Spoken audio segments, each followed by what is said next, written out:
All right, I got a little break, like 5 minute break. Let's touch a little bit on the mirrors of life. Remember, everything I'm saying is not the full truth. There's always half truth. Doesn't mean it's false and half true. No, it means that there's more truth to what I'm saying. This is all I can grasp at the moment. So, mirrors of life. We look at karma as what you do to someone comes back around you. I want you to see karmic events like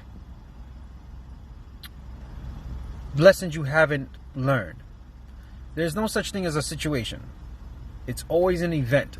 You can run away from it if you choose to, but it will always keep happening, and it gets more severe over time. So, for example, let's say you're at work and you have an employee, a coworker that gets on your nerves. There is a mirror there that the employee is showing you. Now, how to see this karmic event? I discovered there's two ways. The first way is easier than the second way. So the first way, think about the person. Sit down, get a pen, get a paper. List 3 to 5 things about that person you admire.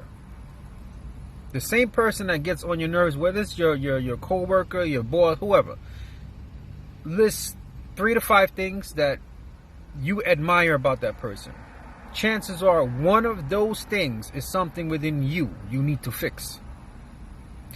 The moment you fix this within yourself, you grasp that, oh man, this person is showing me something that I'm lacking. The interaction between the two of you will change. You won't even have to say anything to this person. All you have to do is just change you. If it doesn't change, it's possibly something else. But let's say you just can't figure something out that you admire in this person. Then you got to do the second way. The second way is a little bit more tricky and difficult. So now I want you to think about things that piss you off. They just get under your skin that this person does.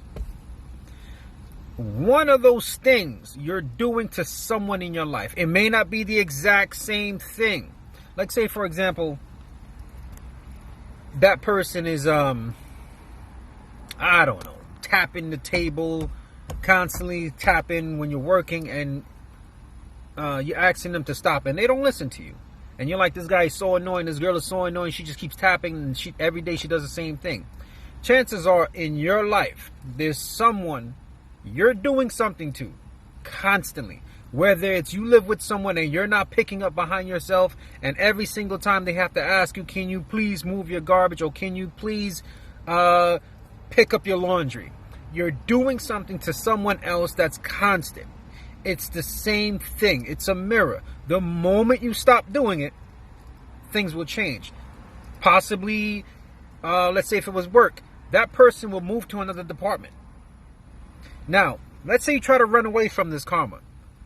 What happens is now it starts to build. Now, there's something, this kind of leads into something else. This catalyst. So, you move into another branch, or you move into another area in your job, and a situation happens again. You're not going to get it. What happens now is that it builds. So you're going to end up in a place where something happens to you. It could be like a minor accident or a trip or fall or something. And this puts you in a place where you have to sit back, stop, think about your life. A lot of people don't sit back, think about their lives. Now, I'm not talking about anyone in specific here. I'm just giving you an idea of understanding of how catalysts work. They are like, they're called, according to teachings, they are second density. Like diseases or viruses and stuff like that, they're second density. They just serve a purpose. And see them as like, if you ever watch basketball, the foul lines, the out of bounds, excuse me.